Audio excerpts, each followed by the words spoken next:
very good morning to one and all, and good morning, Seshu sir. Yeah, good morning. Hi. Hi. So today we have among our midst Seshu Karthik, founder at Dimension Co. Hailing from a business-oriented family, Seshu Karthik always felt as if he was destined to follow his entrepreneurial bent. After living in the United States between the year of 2003 to 10, he moved back to India and remained here ever since. Today, he is a technology evangelist and serves clients across 4 continents through his company Dimension Co.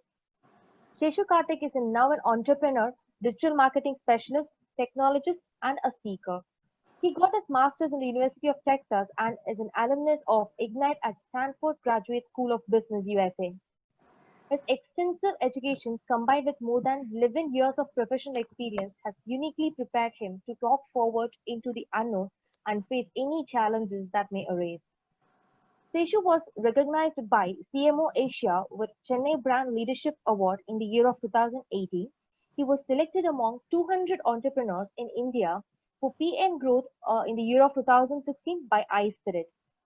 He is also recognized as a regional finalist of Microsoft Big Spark in the year of 2013 and was featured in NDTV 24/7 channel in the year of 2007. We welcome you, sir. Thank you so much for accepting our invitations and being here with our students and sharing your wisdom. Thank you so much for that. And now over to you, sir. Thank you so much, ma'am, for the lovely introduction. And the pleasure is mine to address students of your college. A quick introduction to the program. This is called Convergence 125. Basically, Young Indians is an organization which was founded in 2002, and our parent organization, which is CII, which is Confederation of Indian Industries, has completed 125 years of existence. So we are celebrating 125 events in this 1 week, and in the name of Convergence 125. With that introduction, let me start my talk. Let me share my screen now.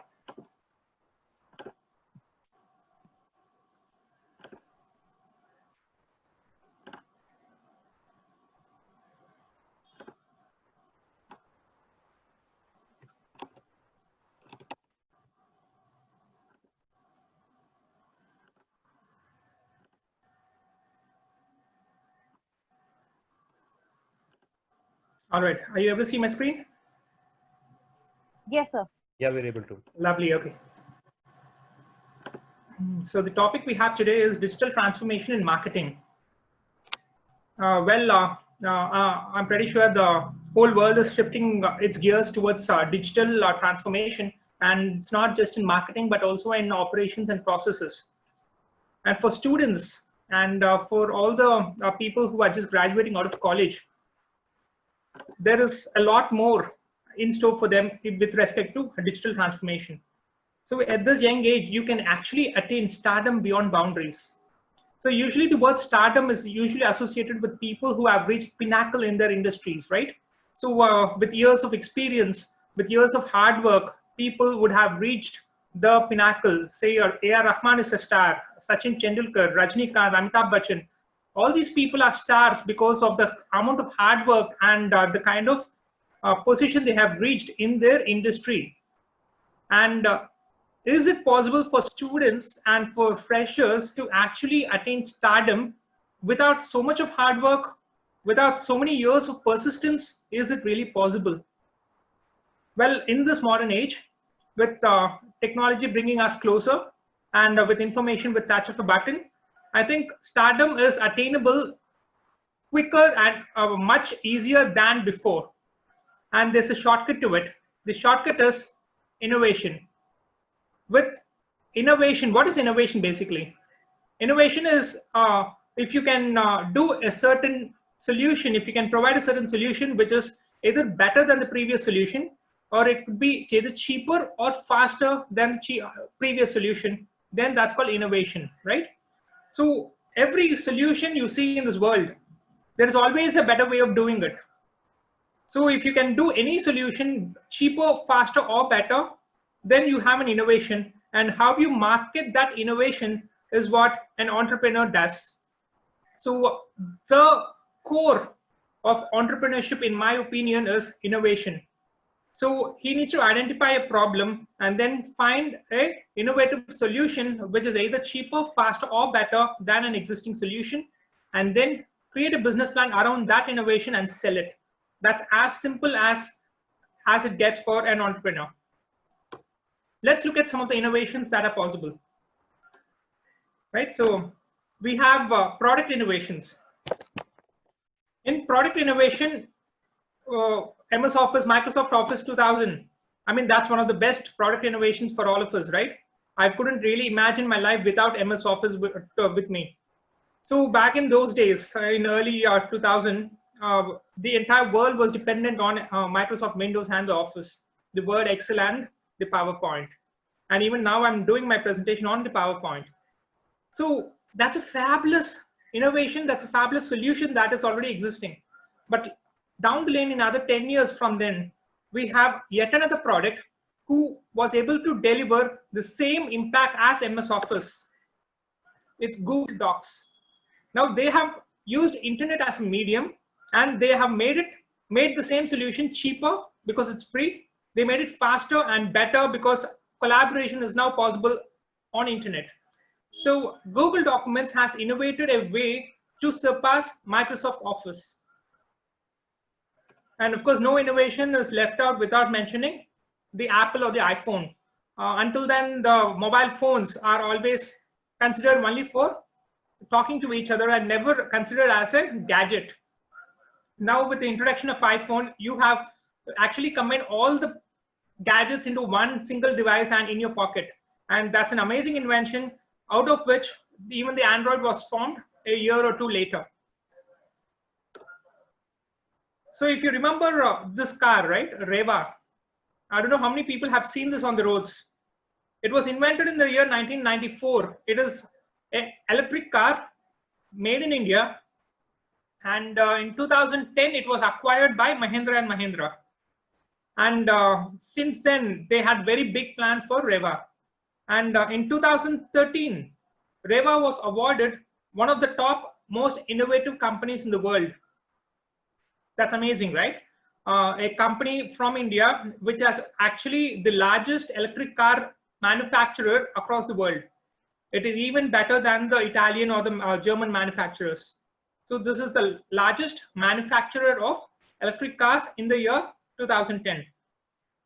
But can you really compare the sales of Reva with your other Maruti Suzuki sales in India, at least, right? So no comparison, right? So the Maruti Suzuki sales outpass the Reva sales across the world. Why is that so? In spite of being one of the best innovative companies in the world, Reva was not able to match the sales of Maruti Suzuki. The reason, I mean, you can come up with a lot of reasons. You can tell me the industry is not ready. People are not ready. The infrastructure is not there, right? So people are not willing to pay a high price for the electric cars. Reasons could be many. But you know what happened? In 2012, there was yet another car launched by Elon Musk in the United States. It has taken over the world. Now it is a competitor for not just electric car segments, but it is competing with Toyota and Honda. The problem still exists, right? Still the market is not ready to adopt electric cars. There is infrastructure requirements. Yet Tesla, this company called Tesla, was able to surpass all those obstacles by creating innovative solutions. So never mind what solution there is already existing, you can always come up with an innovative solution which is much better or faster and cheaper than the existing solution, and that is the way forward for stardom. So all we spoke so far are product innovations, right? Product innovations are usually expensive, a lot of R&D is required, and for students to come up with product innovation, of course, in India, we call it Jugaad, right? So we can come up with quick products, we can hack the way and come up with innovative products. That's excellent. But apart from product innovation, what other innovations are possible? So now I'm going to talk about process innovation. You all know the company Uber or Ola, right? So they don't have any product in hand, right? What is that they innovated is a process All Uber is just a mobile phone, right? It's a mobile application. So what they gave you is a mobile application that can find drivers at a touch of a button, and the closest driver will come to your house and pick you up. So that working arrangement is what Uber innovated. It's an arrangement between the drivers and the travelers, and that connection is what Uber has given, and that is process innovation. These innovations are relatively less expensive, and it is more scalable for you to prototype. So we have yet another example, Flipkart, right? So Flipkart was the days when it was launched. I'm pretty sure Flipkart was not the first e-commerce portal of India. I don't know if you're aware, but we also had that. I think India Times had its own portal. Rediff Shopping was there, and then we had a few other e-commerce portals played by multiple organizations. But Flipkart actually took over the world by its one single process innovation. And do you know what that is? It is something that we all use. It is cash on delivery, COD. So the cash on delivery concept is introduced by Flipkart back in the days, and that took over the world because they actually understood the psyche or the mentality of Indian shopper, and they introduced the cash on delivery model, and that is being followed by every other marketplace in today's times. So that innovation is what got Flipkart its status. And then we of course have Amazon. Again, back in those days when Amazon was launched, the concept of marketplace was very new. People had e-commerce stores. They were really selling the products that they have in their store. But Amazon introduced a concept of marketplace where every seller can register with them and they can sell their own products, giving Amazon a cut or a commission or a referral fee for the sale. So that's something that Amazon has introduced, and that is what has taken them to this far. So if you see all these three examples, it is just that one process innovation which actually helped that company to grow to what it is right now. Did you get that? That's how important innovation is. Your company or your personality can be shining only because of that innovation. Okay. Of course, there is more kinds of innovations. Of course, there is experience innovation. Have you been to Ibaco or Starbucks and paid a hefty sum of money just to have one cup of ice cream or a glass of coffee? I mean, you can actually buy something in the supermarket, right? You can actually buy a bucket of ice cream for that cost of what Ibaco offers. But still, we do go to Ibaco, or there is many other, Cold Stone, right? So cream and fudge is my favorite again. So why do we go there? It's not only for the ice cream. Of course, ice creams are great. We also go there for experience. We go along with a family or friends, chit chat, spend some time, have an ice cream or a glass of coffee, and then we return home. So that experience is what these companies provide you, right? That ambience, the experience. And for the same matter, even Cafe Coffee Day is popular because they market, what is this tagline? A lot can happen over the coffee, right? So they don't promote just the coffee, but the experience, and a lot can happen over a coffee. So this is one thing that you can make a note of. And this next one is my favorite of all the innovations, and it is the most affordable and the cheapest form of innovation. It's innovation by storytelling.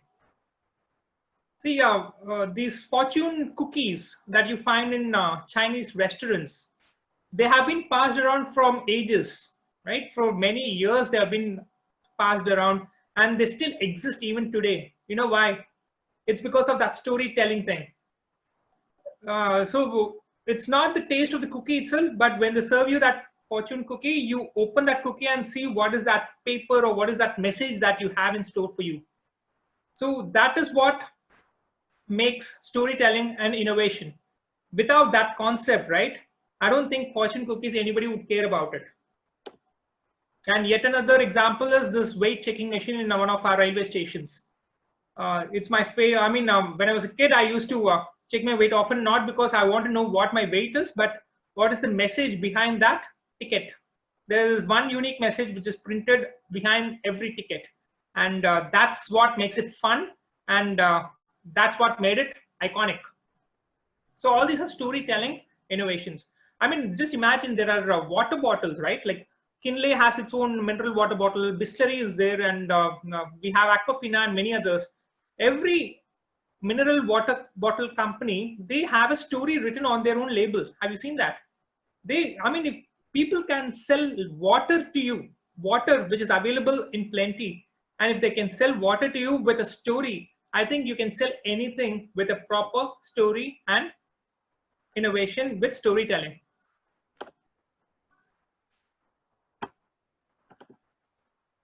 So you see this, right? The play of emotions. Be it anything. I mean, if you look at a leader speaking, it could be a political leader, it could be an entrepreneur, it could be your own college youth leader. Anyone who becomes a leader, he motivates his audience with an emotional connect, right? If there is no emotional connect in his speech, I don't think anybody would accept him as a leader. So different kinds of emotions. Laughter is an emotion. Sadness, I mean, hope, fear, right? And giving confidence, motivation, everything is an emotion. And if you can actually induce emotion into your talk, you actually have a winning proposition with them. You connect with the audience, right? So if you see any of the advertisements, there is always an emotional quotient to that advertisement in TV ads, right? I mean, there is usually fear, or there is happiness, there is hope. If you've seen Dettol advertisements, they induce fear to you, saying that if you do not use Dettol hand soap, you have the risk of connecting with bacteria or viruses. So they introduce fear to you, and hence they sell Dettol soaps. So likewise, there are many examples. Coca-Cola. Coke never advertises you to drink Coke. Have you ever seen a Coke advertisement where they ask you to drink Coca-Cola? They only talk about happiness. Every advertisement they do is about spreading happiness, and it's called open happiness is the tagline. Nike talks about just do it. It is about athletics, right?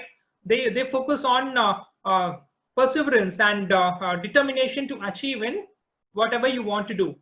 They never tell you to buy shoes. So by connecting with emotion, the brand is evolved, right? So this is more about brand building rather than sales. Selling is different, brand building and marketing is different, and these people follow brand building and marketing, and sales will automatically happen with this. So going forward, I would like to emphasize on this innovation with storytelling a little further. Storytelling can now move on to digital, and digital is the means. I was telling you how it has brought the world together, and it has brought everybody accessible to each other. So in digital, there are multiple components. Okay, so what we see here as viral growth for any digital asset, it could be a music video, it could be a product. If it has gone viral, if people have spoken about it all throughout the country, say for example, buy this Kolaveri song, it became viral, right? People talked about it, people watched it, and everybody knows about it, regardless whether they're a South Indian or North Indian, they know Tamil or not, it doesn't matter. Everybody have heard about that song and people know it. It's become viral. Why? How? What we see is the tip of the iceberg, the viral growth. But actually a lot of effort was put, which we don't see. A lot of effort is the iceberg, which is beneath the surface of the water. Okay? There are digital assets which need to be created. Digital marketing, digital outreach, content marketing, and influencer marketing. And finally, all of this, what I said, is only about organic. Then comes paid marketing, which is digital advertisements. Advertisements on both Google and social media. So we're going to just look at one after other and how we can make use of it. Right. So let me start off with digital strategy, because that is the core. If you get your strategy right, It doesn't matter what tools you use, whether you go digital or you go offline, your strategy is the most important, right? In digital, marketing is essentially marketing. If you get your marketing basics right, then any tool or any channel you use, you will succeed. So we need to first figure out what is the strategy that any digital marketer should adopt. Okay, are you with me? Well, look at this image. So in this image, you have a person who is walking on the rope, right? Acrobat walking on the rope, and people are watching her. People have come there to watch her, and there are people also who are paying some money for the acrobat, right? So the person who is actually walking on the rope is attracting audience, and that is the role of a marketing person. Okay, she is basically a marketer. So she is attracting audience by doing a feat. And there's usually a chotu who runs around collecting money from the people who gather around, right? That chotu does this work of a salesman. So this girl who walks on the rope does the role of a marketer, and the guy and chotu who runs around and collects money from the people who gather does the role of a salesman. So that is the basic difference between marketing and sales. Okay, marketing is bringing leads, bringing the audience together, and sales is about collecting money from that leads. Okay, so you need to have very clear understanding about what you're trying to achieve with digital marketing. You're not trying to make money, you're not trying to do sales, you're only attracting audience. Digital marketing is about attracting the right audience for your market, for your product or service. Did you get that? So moving on, there are 4 different aspects of digital marketing. The first is digital assets creation. You need to create digital assets. Example, your website is an asset. Social media handles you need to create. Automation tools you need to purchase. So all these assets need to be created and kept in place. Then is digital marketing. And there are so many aspects of marketing which we'll cover in the future slides. Then comes digital outreach.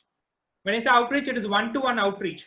So you actually email your prospects. So that is an outreach, right? Cold emails, cold calls, phone calls, and all these are outreach mechanisms. And finally, we have digital advertisements. Okay, that is where you pay money and get visibility from Google or any of your social media networks.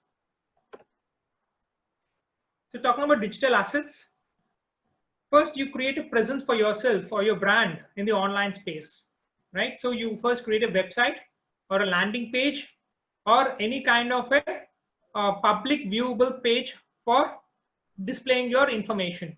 And then you optimize that for search engines. That's called SEO, search engine optimization. Then you want to broadcast your message on social media. So you create social media handles. And of course, whatever your communication is, you want to make it highly branded. So you create a logo, some branded brand color designs, good photographs, and complementing audio and video, right? So you need to first create your strategy first, then comes all this next. Okay, so based on your strategy is what you're going to create a logo, and after identifying your target segment, you're going to create photographs and videos that will appeal to your target segment. Now here's the thing, something that students can do. Okay, it's not just students, but any one of us who's very well aware of internet and how it works. You can actually earn affiliate income without putting the blood and sweat on your efforts. Okay, so there are so many products which need to be sold by Amazon and many other marketplaces, right? If you can help them sell any of the products, you will get an affiliate income. As simple as that. So you can sign up to be an affiliate for Amazon or Flipkart or many other marketplaces out there. And anytime somebody clicks on a link on your website, goes to Amazon and then buys the product, you get a commission or an affiliate. A percentage, usually it is a very small percentage, but still, nevertheless, it is worth it because not much effort is being put on your end. What is the effort you're putting is you create a website or a blog, you write about that product, that is the effort you need to put, and then create hyperlinks with your affiliate ID attached to it, and then it redirects to the main Amazon website. So this is something that you can explore, and it will serve as a pocket money for many. Search engine optimization. I was telling you how all the content you put on the website need to be optimized for search engines, right? So you need to figure out what are the keywords that most people search for with respect to your product or service. If I'm selling, for example, if I'm selling t-shirts, then t-shirt is a word which people search for. Then what else they'll search for? They'll search for cotton shirts. They'll search for winter wear. They'll search for fashion wear. So different keywords are possible for every product you sell. So you need to identify those keywords that people might search for and use those keywords in your own website content. Only then Google will figure out, okay, you are also dealing with winter wear or fashionable wear, all these keywords. So that is important. And of course, there are so many other aspects of optimization. It all starts with the keyword research. And of course, there is so much more to it, which you can actually explore in the internet, and you can become a SEO analyst for many companies. Many companies are looking for that. People know how to do websites, but they don't know how to optimize it for search engines. Once you know search engine optimization technique, you can actually offer that as a service, and you can actually become a student entrepreneur, or you can start your own consultancy, right? The third aspect is digital marketing. So in marketing, there are three main aspects of marketing. The first is messaging. Have you seen how iPhones are sold? iPod is sold not because of the configuration. Steve Jobs never talks about the configuration of the iPod. He never tells what is the memory limit, what is the speed processor. He never talks about all that. He talks about what is your benefit. You buy the iPod, you get 1,000 songs stored in this iPod in your pocket. Finish. That's all you want. You don't care how fast it is or how many GB it has, right? It doesn't matter. So always focus on the benefit for the end consumer, and focus on your USP, which is unique selling proposition. How are you different from all your other competitors, right? So when iPod was introduced, there were many Walkmans, right? We had Sony Walkman and many other pen drive based Walkmans. Even they are very small and tiny in size, right? But still iPod was able to take on the world and beat its competition because of multiple other reasons. It's not just because of the compatibility, but it's also because of the touch and feel and the brand value. So focus on your unique selling proposition and how you're different from your competition, and focus on what is the benefit your consumer is going to get out of you, and don't focus on any of your feature set. Okay, nobody cares about your configuration or your feature set. Okay, now things get interesting, because not every social media takes the same kind of content, right? I'm pretty sure all of you guys are on Instagram. Most students I've spoken to, they are on Instagram, and they don't even know anything about Facebook. Okay, Facebook, they feel it is for the elder generation.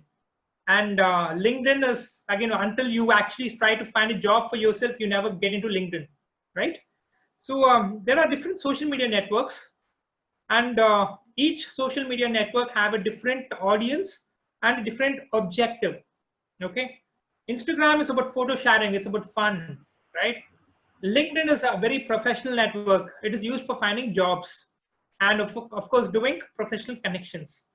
Facebook is more of a family and friends kind of a thing, where you network with your old friends or your current gang of people. And of course we have Twitter. Twitter is mainly for people who want to attract the press or the media, and people who are headstrong. They have a lot of opinions. People are opinionated. They use Twitter because they have a lot of opinions that they want to share with the world. So each network is different. And likewise, same content that you do, you cannot actually push across all the social media networks. Okay, sometimes YouTube can, when I watch a YouTube video, I don't mind spending 10 minutes on a YouTube video. Even if it is 30 minutes, I don't mind, because I set my mind that YouTube videos are always long. I don't mind watching a 30-minute video on a YouTube. But on Facebook, my patience is only for 10 minutes. Okay, so not more than 10 minutes, I have the patience to wait and watch.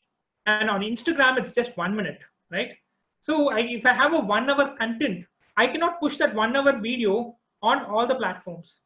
I need to break that 1 hour video into multiple chunks. So the YouTube will get 30-minute video, the Facebook will get a 10-minute video, and Instagram will get a 1-minute video, maybe just the highlights. So you need to be very strategic about what kind of content goes into which distribution channel. That's content distribution for you. Now we come to the third block of the canvas, which is digital outreach. Interesting, right? So we all have seen this chai wala who walks in the aisle of a train, right? Have you seen a person actually selling chai in the train? He keeps walking from one bogie to the other, calling out chai, chai, chai, chai, chai. Actually, if you notice, the very first time he walks in your aisle, he never tries to sell you chai.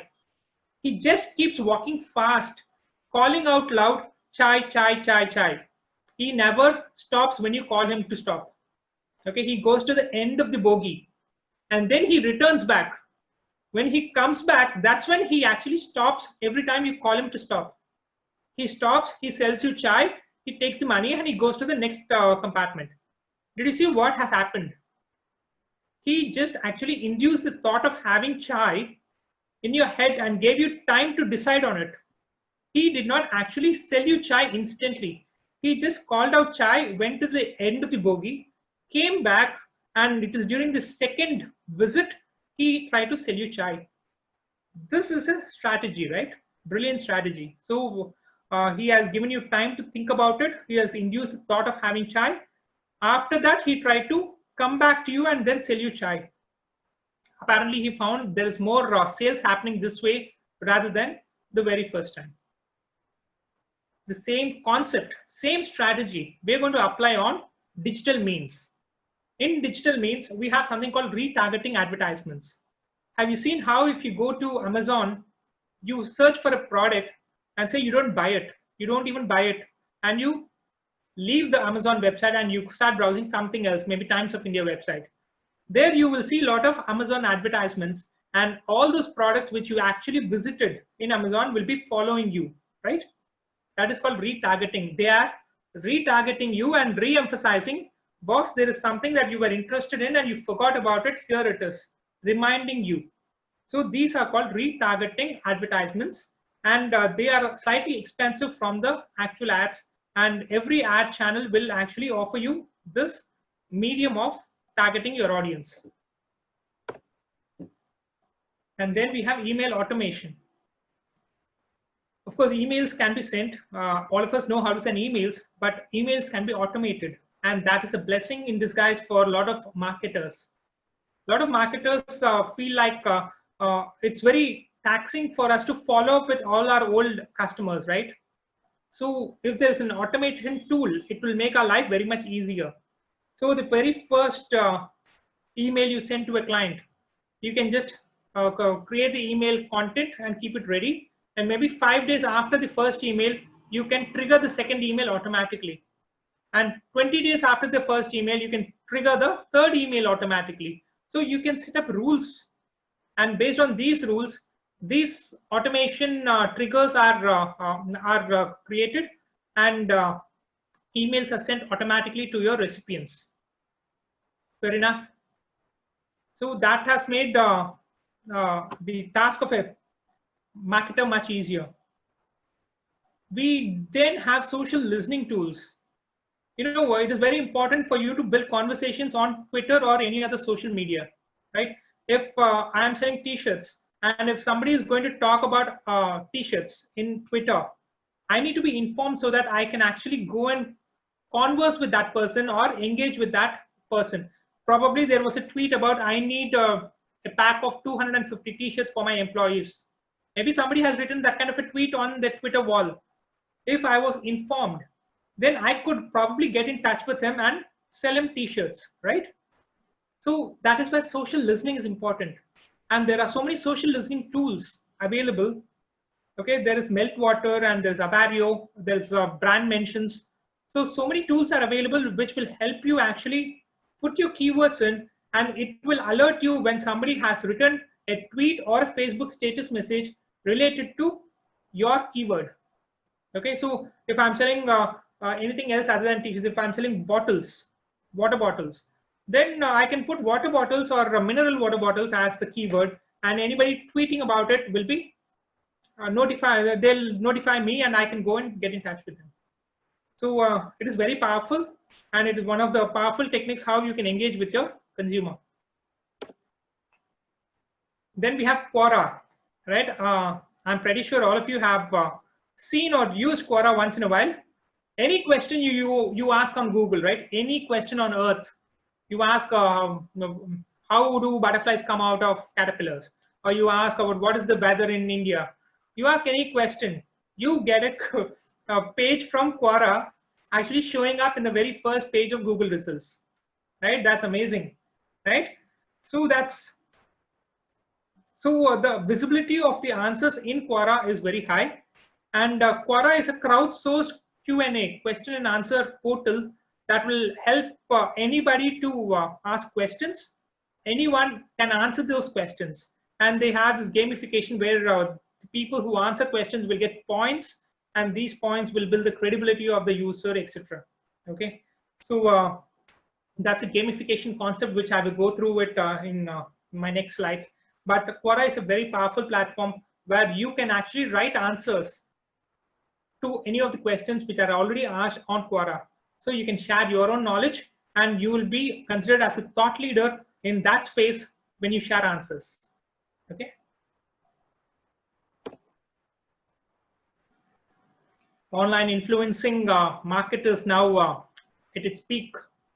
Anybody who have a great following on social media, either your Twitter followers or Instagram followers, Facebook likes on a page, all these followers will be an asset for you when you're trying to monetize it. Say I have a brand and I come to you and I tell you, boss, you have say 50,000 followers on Instagram. Can you market my product? Can you talk about my product on your Instagram channel so that all your audience will know about my product, and instead I will pay you? So that is called online influencers as a profession, and there are many people doing it as a part-time or a pocket or a side income kind of a gig. So it is something that you can explore if you are really good at social media. If you're good at socializing, good at communication, you can actually advertise yourself as an influencer, and you can attract brands so that they pay you, and you can talk about those brands in your social media network. Okay, so this is something that you can explore.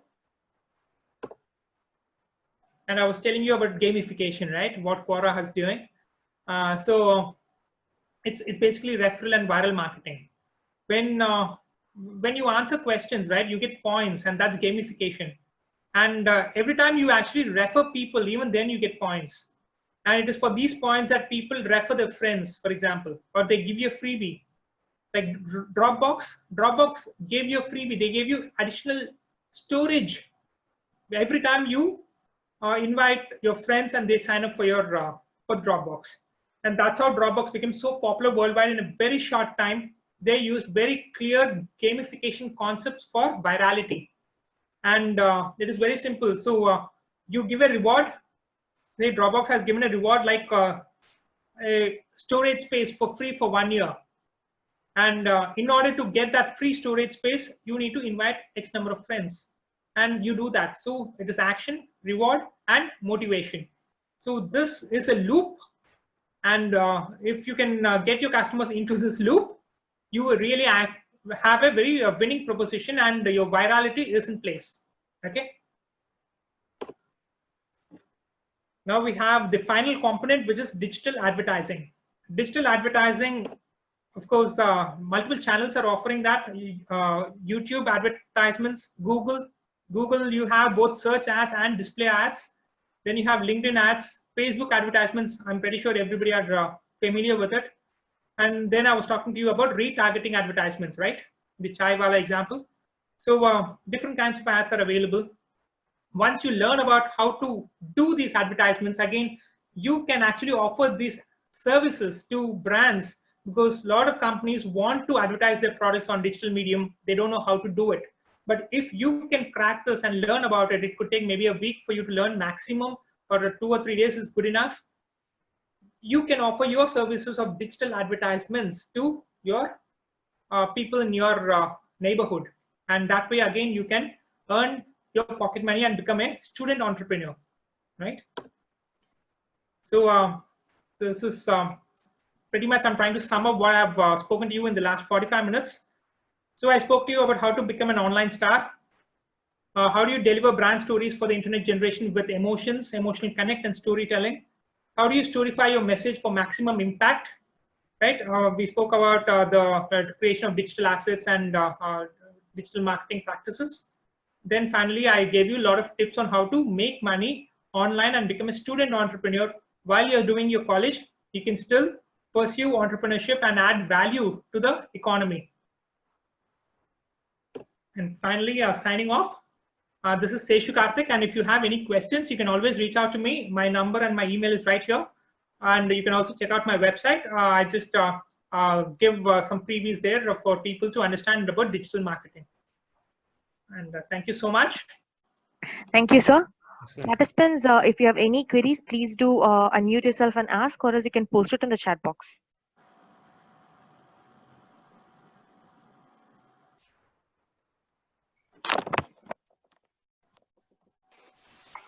Hi Karthik, this is Siddharth here.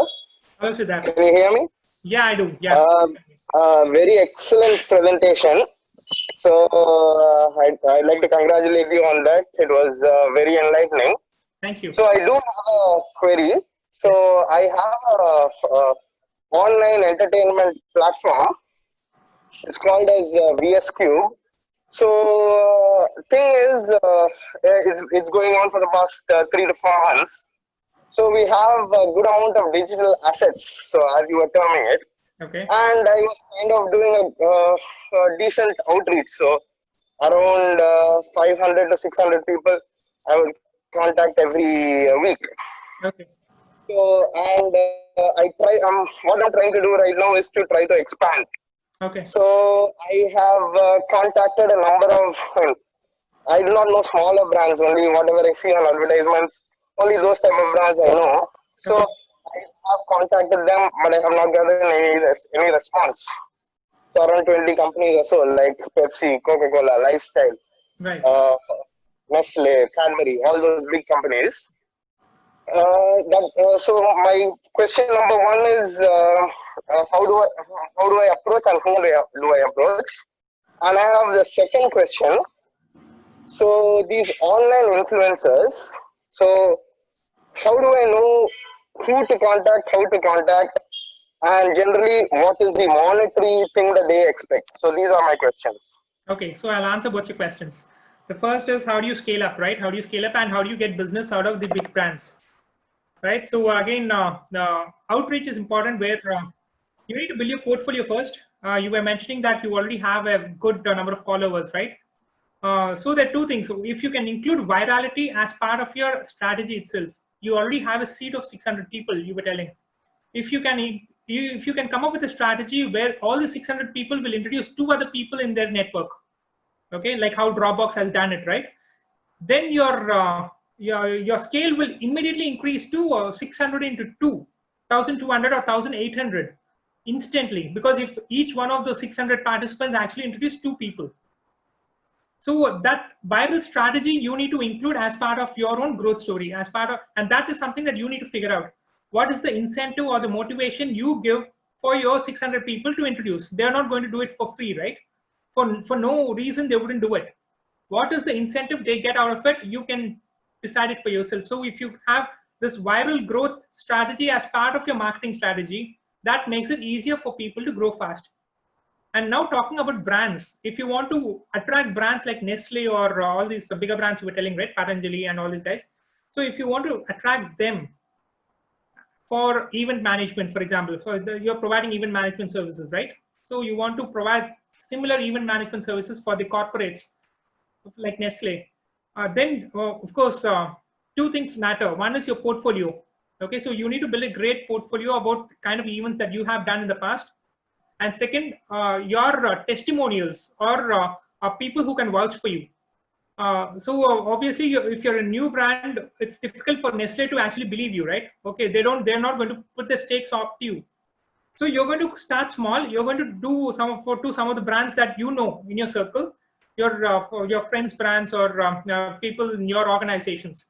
So by doing that, you build your portfolio, you get their reviews and testimonials, you publicly showcase those testimonials, and then you do an outreach to these brands. So of course, brands, you need to do a outreach. You need to reach out to them personally, and you need to showcase your portfolio and showcase your reviews and testimonials and how you are different from others. I was telling you about the messaging, right? You need to focus on the benefit and your USP.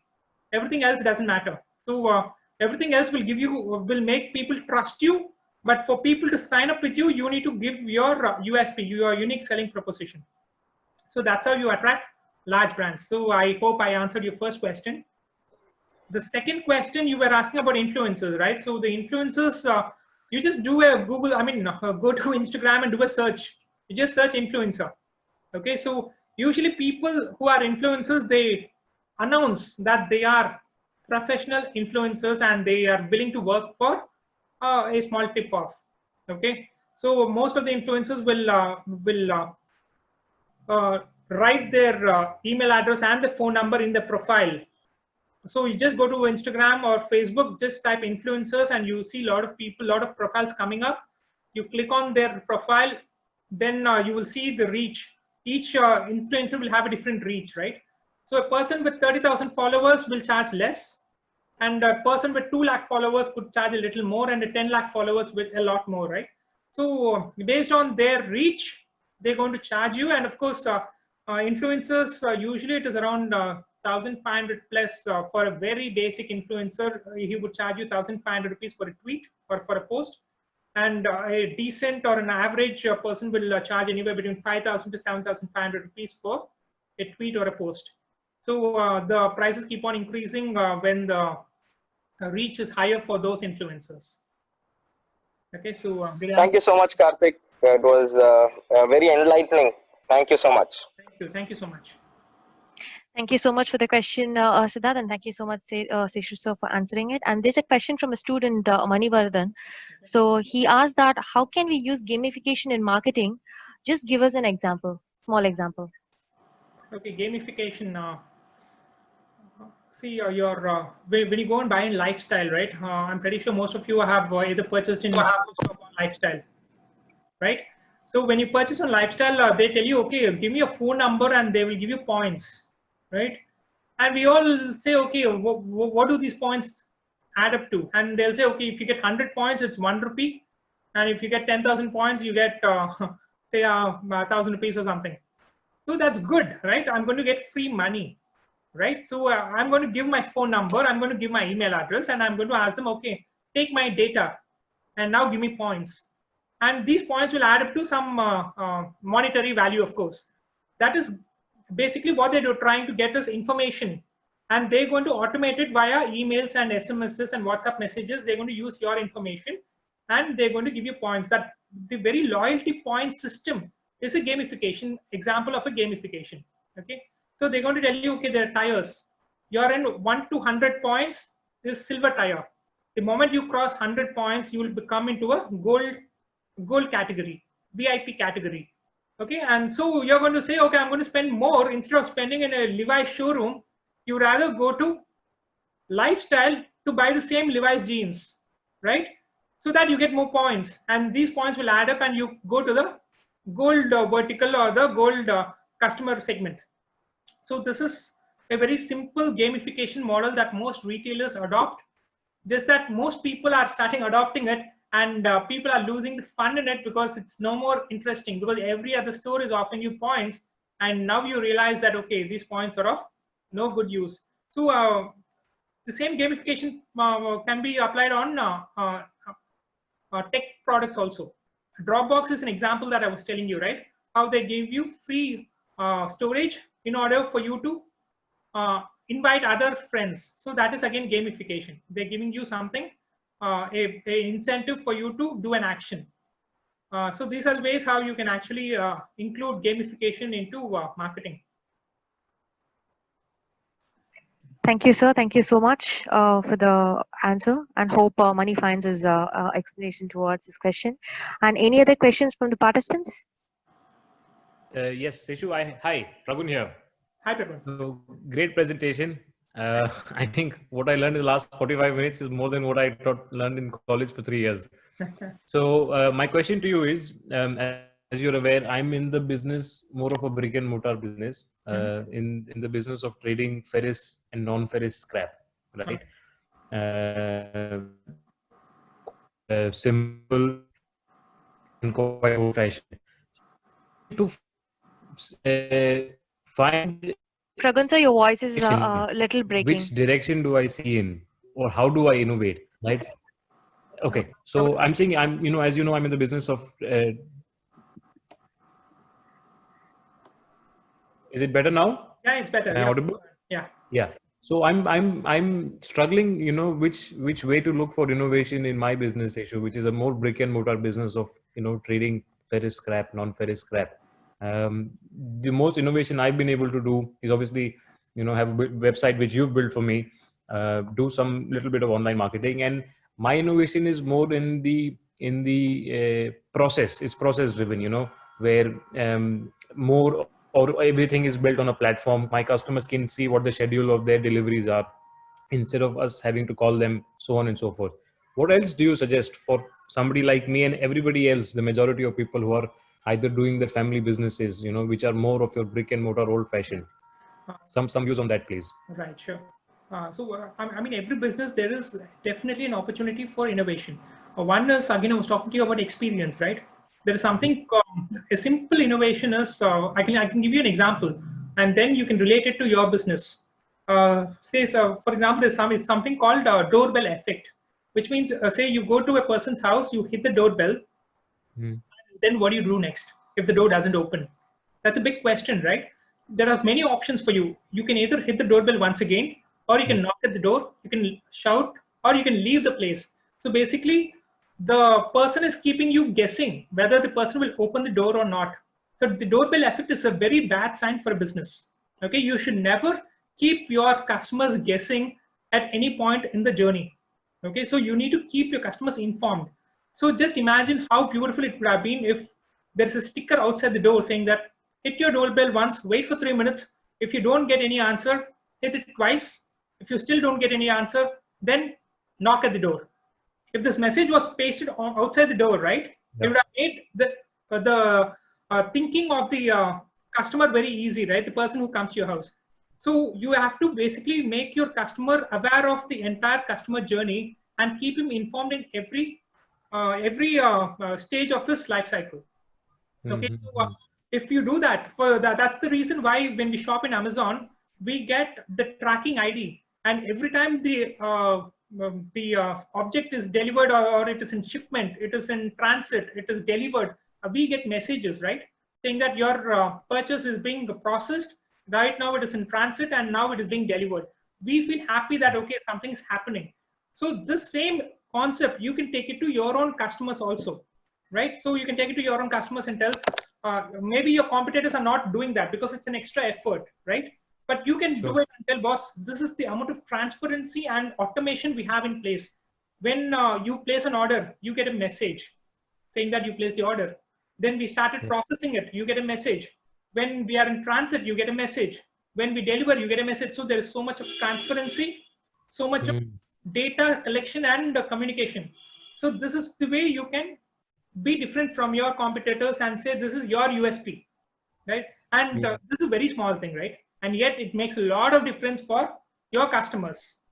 So likewise, you can think making very small differences than your competitors, and yet you can be different. For example, for my father business, we are into timber trading. My father is in timber trading. And one small change that I made, the people who actually deliver these plywoods and micas and timber and all, right? So I gave for all these people, I gave them gloves, okay? And these people are day workers, and I've given them gloves so that it doesn't hurt their hands, and also it's more professional. Sure. And just that very view of people wearing gloves and delivering a timber or plywoods to my clients, my customers' houses, they feel the sense of professionalism. Nobody has done this in this field. Yeah. Okay, so it is a very small touch which actually gave them a new experience, and they look at me differently now. Now they feel, okay, this is one of those branded timber businesses, and it's not like any other retailer. Okay, so these small things can actually make an impact for your business. Thank you. That definitely answers my question. Thanks. Thank you, sir. Thank you, Pragun, sir. And Seshu, there is a question from Darshini. What content that proved the online marketing, sir? I'm sorry, I didn't get that. What content that proved the online marketing, sir? Okay, so once again, let me open the chat. Sure. I think that's not a complete question. Yes, Darshini, if you can able to explain it well and ask your questions in direct, that would be great. Content that proved the online marketing. Yeah, some more clarity required for that question. And there's a student, Sneha Selvam, who asked that she's currently pursuing finance and she wants she's more interested in marketing. How could she start the career in marketing? Fantastic. Yes. So finance is a very logical study, right? And marketing is very creative study. So there are two different worlds, but of course, because of your passion and interest, you can certainly pursue it. Because I come from a background of technology, and I'm a programmer by profession and education, and I still love it. And at the same time, I'm also very inclined towards marketing and strategy, and that's what made me a digital marketer now. So I am a tech-driven marketing enthusiast. So similarly, you are into finance. Your strength is probably your education and profession. You are good at numbers, right? Data, numbers, and finance. And marketing again requires a lot of strategy. It's not just creativity. You need creativity, you need data handling, and you need strategy and technology, of course. So I use technology to my strength for marketing. You could use data and your finance knowledge for marketing. You know, marketing is very in-depth, where you can do A/B testing of every ad. So for example, I do a digital advertisement. There is a cost associated with the advertisement. I can do an A/B testing, the version A or version B. Version A will get me so many results, and version B gets me different results. So which one I have to choose? So you coming from that background, probably it will help you become a good marketer with respect to data. And you're asking me, how do I start a career in marketing? Digital advertisements is something that you can look into, because it is easy for you to grasp coming from a finance background. And you can probably offer a lot of insight for people in terms of ROI, return on investments, and how much to invest in what kind of advertisements. So you can probably get started with a digital advertisement course. I mean, most of these courses are available for free. Okay, so you can actually learn with self-help. You can learn about Google ads, how do Google advertisements work, how do Facebook advertisements work, and with that knowledge, you can start becoming a digital advertisement consultant. Okay. So when you become a digital advertisement consultant, you have two kinds of audience. One, you can actually work with existing marketing firms, and you can say, you know what, I'll freelance for you. For all your clients, I can be a digital marketing consultant. You can work with advertising agencies, PR agencies, digital marketing agencies. You can be a freelancer or a consultant. And likewise, you can also work with the brands directly. You can directly talk to the brand and tell, boss, I will only work with advertisements for you, digital advertisements. And I'm not into this creative creating posters and graphics, but I will get you ROI, which is return on investment on your digital advertisements. So this way, probably you can start a career in marketing, and then from there, you can become a digital marketer incompletely. Thank you, sir. She given a thank you so much for you. And there's a question from Darshini. What else data help with SEO, search engine marketing, sir? Right. Okay. For search engine marketing, okay, what data helps you? Content is the king with respect to search engine optimization. Okay, content is the king. So if you have a website, fantastic website, and in that website, if you have a lot of videos, lot of images, okay, and very little text, and yet when a customer actually comes and looks at your website, he's very thrilled. Superb website, but it has very little amount of text. What will happen is the search engine or the Google will find your website not attractive at all in the eyes of Google crawler. Okay, in the eyes of a consumer, he finds it very interesting, very beautiful and impressive. But according to search engines, your content is lacking in your website. So you need to have a lot of content in your website related to your keywords. So that's why I said the very first step of optimization is to identify keywords.